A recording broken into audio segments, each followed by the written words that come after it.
Okay, you have to forgive me. I'm still getting my setup figured out here. What is this? See, this is what I'm talking about. I got stuff in the shot I don't want in the shot.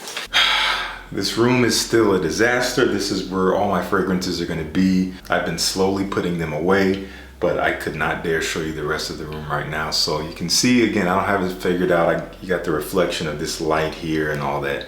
So you just gotta deal with it. I wanted to bring you guys a second installment of a video topic that I think a lot of you really enjoyed. About a week ago, I did a video talking about my absolute favorite fragrances from 10 fragrance brands. And I said, hey, if you guys want to see it again, I'll choose 10 more. We'll keep it going. So I saw a lot of great feedback. We got 10 more brands here we're going to be talking about, some of which you are familiar with, maybe some you're not so familiar with. But just to reiterate, my criteria for choosing the brands that I chose, I'm basing it off of brands that I've experienced 5 or more fragrances from, that I've gotten pretty well acquainted with and was able to choose one favorite. So that is essentially the criteria. I'm now with more of my fragrances than I was in the first installment, so I was able to choose with a little bit more liberty this time around. And to get the obvious things out the way, every fragrance brand is not represented in this video, so if you don't see your favorite brand, that's not because I don't like it. That's either because it just didn't make it into this video, or I don't have enough experience with it. And also, I have not experienced every fragrance from the brands I'm talking about. So if your favorite fragrance is not here in the video from a brand that I speak about, again, see the other reasons that I just spoke about. Don't take it too personally, don't take it too seriously. This is just me, and all of these things are subject to change. This is just how I feel right now. So let's dive right into it. In no particular order, first house is gonna be House of Guerlain. Now, unfortunately, I only have experience with mostly their designer line fragrances, namely the L'Homme Ideal collection. I have almost the whole collection except for 2 fragrances. And out of the ones that I have, I think I have 5 at this point. This one is still my favorite. This one still captures me whenever I spray it, whenever I wear it. It's still my favorite one. That is L'Homme Ideal L'Intense. The hot, spicy, dark and smoky version of the original. They added chili pepper, they added smoke, but it still maintains that kind of creamy, sweet almond and cherry vibe, but again, just darker, a little bit more mysterious. A stunning fragrance that if you buy it, it's not really gonna look like this anymore, so don't be alarmed. They've completely revamped their aesthetic with this collection, but this is my current favorite of what I've smelled and what I have. I also have some of the Aqua Allegoria line as well, but this is still my favorite of what I own. Next one up, this is the House of Dior, and this is kind of an unusual pick. This is maybe not one that most people would choose. I even kind of surprised myself when I decided on this one. And I chose it because it's fairly easy to wear. It's one that I tend to talk about a lot more than some of the others I have in my videos, and you may not even realize that. And I didn't either until I took a look. I talk about it quite a bit in my videos and also on my Instagram page, and I wear it a little bit more than some of the others. So it does have a stronger function for me, but there's something about this scent that does captivate me. This is Eau Sauvage Parfum. This is the 2017 version. Now, some of you who've watched my channel for a while might be surprised and be like, well, why didn't you choose the Dior Homme line?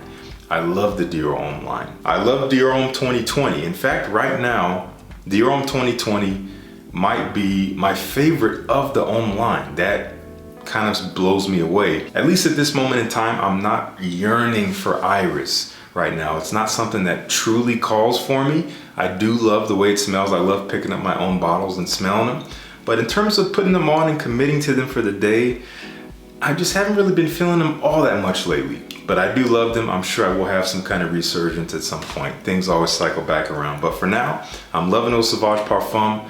This is a very classy vibe. This is classy, mature, gentleman vibe. If that's what you're looking for, I actually wore this today and it's still on me. It's been 7 or 8 hours and it's smelling wonderful. This is fresh citruses that are kind of juicy and mouth-watering, kind of bitter, but there is a beautiful resinous quality to the scent from LME resin, and it dries down to quite a dry and woody vetiver that's a little bit bitter and grassy, but so elegant. Such an elegant scent, just has a refinement and class to it. That is my current pick from Dior. Again, might surprise some of you, but That's what it is. Continuing down, one of my favorite designer houses, period, is Cartier.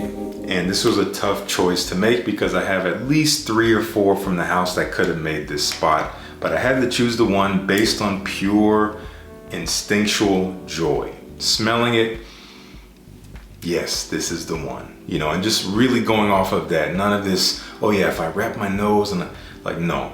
Pure, on the surface joy that has to go to Poche de Cartier Parfum. Every time I smell this thing, I'm tempted to wear it. It is just so freaking classy. It is reminiscent of the original Poche de Cartier, which is a classic men's fougere from the early 90s. It does have a bit of this fresh, aromatic, clean barbershop quality to it, but it is modernized and it is darkened. They kind of stripped away all the freshness. They made it boozy. They made it rich and smooth and sweet and resinous. I think they added fir balsam in here. They boosted up some creamy, warm sandalwood. This is a true update in terms of a flanker. They took it in a new direction while paying homage, but enhanced it. This is what a flanker should be. That is Poche de Cartier Parfum. Tom Ford, another house I have a lot of fragrances from. I think I have at least 10 or 12 bottles from Tom Ford, many of which I love and enjoy. I was tempted to choose Oud Wood. I was tempted to choose Oud Mineral. I was tempted to choose Beau de Jour or even Tobacco Oud. Tobacco Oud was probably my number 2, but my number 1, again, in terms of instinctual joy, when I smell this, has to go to Plum Japonais. A stunning fragrance that is unfortunately discontinued, but this is spicy, warm, woody, sweet, resinous plum. It is kind of juicy, but not in the fruitiest of ways. It is quite dark and there's something brooding about it. I'm gonna spray this on my hand because I just want to get the scent. I want to smell it. Intoxicating stuff. The plum is shrouded by resins, by woods and spices. It's literally like buried. It's in there and it's very robust, but it is buried. It's not really truly at the forefront for me. There's a lot of other things that surround it, and it's just so beautifully blended. Plum Japonais. If you can get your hands on a sample of this stuff, I recommend it. Incredible fragrance. All right, let's talk about the house of Argos, a wonderful niche luxury house that has really been making waves more and more with some of their latest releases, but even some of their earlier releases, one of which I'm going to talk about now, is still one of my favorites, period. This stuff gets me. This is Triumph of Bacchus. Still my favorite from the house. Still one that I smell it and I'm immediately just swept away. Sweet, juicy, and boozy with an earthy tobacco. You get a lot of apple and peach in here, so it is quite fruity. My mouth is literally watering. You do have a bit of a leathery saffron in here, and you also have a lot of rum built on top of this slightly maybe smoky, leafy, earthy tobacco, but it's mostly sweet and very smooth and very rich. Smells kind of like this. Does bear resemblance to something like Mancera Red Tobacco or even Parfum de Marly Carlisle, but way smoother than both of those. This is in a league of its own. If you're asking me in terms of blend, in terms of how the scent comes across and hits you in a way that is not overwhelming or overpowering, but again, still quite robust. Triumph of Bacchus. Use the code FRESH10, as I always say, save you some money. Checking out Argos, maybe get their discovery set. See what you like. From the house of Jovoy, a fragrance house that I still want to get more fragrances from. I've tried almost all of their offerings, I'd say before a few years ago. I tried like 6, 7, 8, or 9 of them, thanks to my good friend Robert from Fragrance Journey, who sent me all these samples, and I got a chance to get my nose in the house. So Robert, thank you. This one really stood out as one of my favorites. I'm curious to revisit some of the others because a lot of the others really captured me, but this is one of the 2 that I own, and this is my favorite of what I've owned. This is Incident Diplomatique, a fragrance that is not for everyone. This is, wow, just what a blend. It's earthy, ashy, woody, slightly bitter, vetiver, quite vetiver forward here. Maybe some patchouli in here as well. You do have a bit of a spicy quality and mandarin orange blending together, And I always say this, there's something that smells boozy. It's almost like booze and cigarettes in a lounge, but in my opinion, more classy than that, more refined, a little bit more round around the edges, not quite so brash and smoky, but it does have this smoky quality, or like the quality of a smoker or something like that. I just find it so interesting, so powerful, so different and unique, very elegant. I still have yet to truly get Grace's approval of this fragrance. She hasn't really loved it every time I've showed her, but it's always been on paper, so I have yet to give it that full wearing. We'll see how it does when I do. But Incident Diplomatique, which was a gift from my good friend Frederick. So Frederick, thank you for blowing my mind by gifting this to me. I had already loved it, and then bam, this showed up. So I'm happy to show it off to you guys, and I encourage you to check it out. Check out the whole house of Jovoy. They are simply stunning. Amouage is next. This is a tough one. I love the house of Amouage. They're probably my top 5 houses of all time, without a doubt. I have several fragrances that could have been in this spot. I was considering Beach Hut Man. I was considering Overture Man, even Jubilation 25, which has really rose the ranks for me. But this is still my favorite. This is the boring pick. This is Reflection Man. Again, based on instinctual joy. I smell it and I'm immediately tempted to spray it on. And I'm reminded of all the great memories I've had getting to know it and wearing it. It's been talked about to death. I'm really gonna save you some time and not tell you about it because everyone talks about this fragrance, but I love it. I have a kind of an older bottle, this 50 ml style, and I got it several years ago. It's an absolute beast. It lasts forever. So I get it all day long. It smells just breathtaking, at least for me. One of the first niche fragrances I discovered for myself in my journey. And it's my favorite from the house, just on scent alone. In terms of interest, not the most interesting for me, but on scent alone, wonderful stuff. Let's talk about the house of Teo Cabanel. Maybe a house not a lot of you have tried. I have quite a number of their fragrances, but this one still stands out as one of my absolute favorites.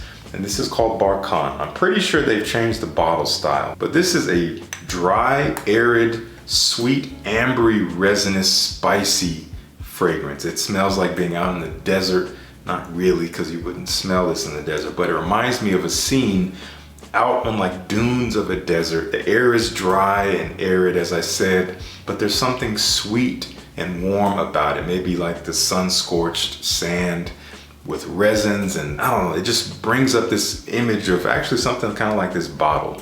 It smells very desert-like, very unisex, maybe leaning masculine to some, but I think anyone could wear this. Love Barkan from Teo Cabanel. Let's talk about the house of Labo. I've tried several. As I've been into their boutiques many times. I own 2 of them, one of which I'm talking about here, and it's still my absolute favorite from the brand. I fell in love with it the first time I smelled it in 2019. I babied a sample, a $12 1.5 milliliter sample that I bought from them. I babied that for a while, got maybe halfway through it. I would spray it once a year or something like that. Grace overheard my love for it and decided to gift me a bottle, surprisingly, for my birthday a couple years back. And this is Tabak 28. One of the most authentic and realistic tobacco fragrances that you can buy, and definitely one of my favorite tobacco fragrances, if not my favorite. Smoky, leafy tobacco, as in like you're gonna wrap a cigar with it, with rum, with spices, a little bit of sweetness, but not really.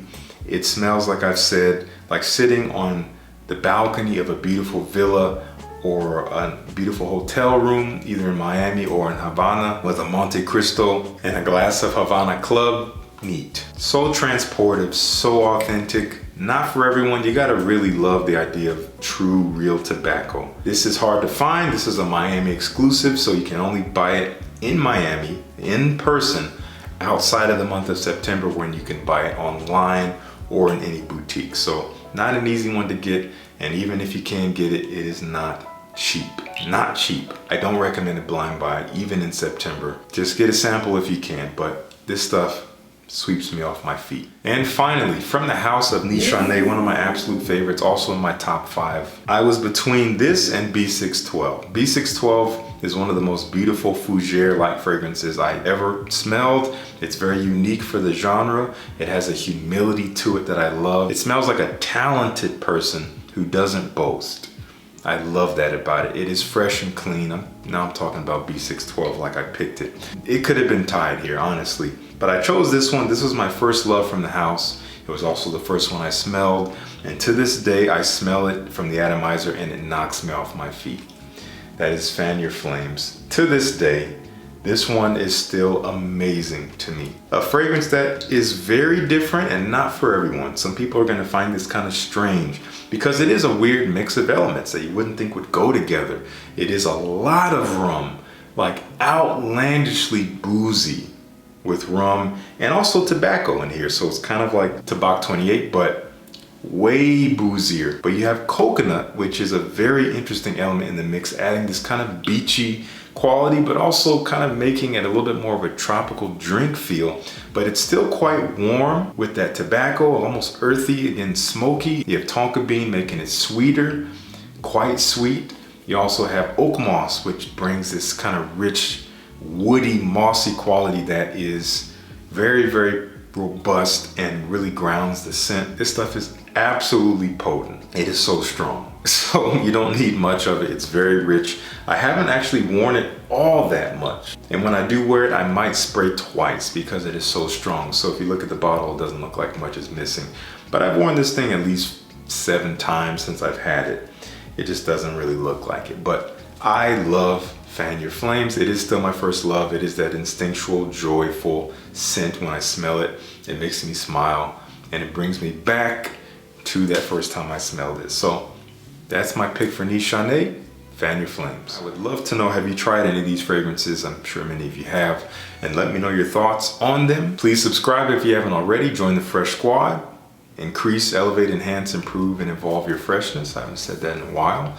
And your freshness is you bringing your best self in every situation, treating others with respect, understanding, and kindness, and carrying yourself with elegance and class. And we use fragrance as at least a starting place for that. Thank you so much for tuning in. Peace. I'll see you in the next one.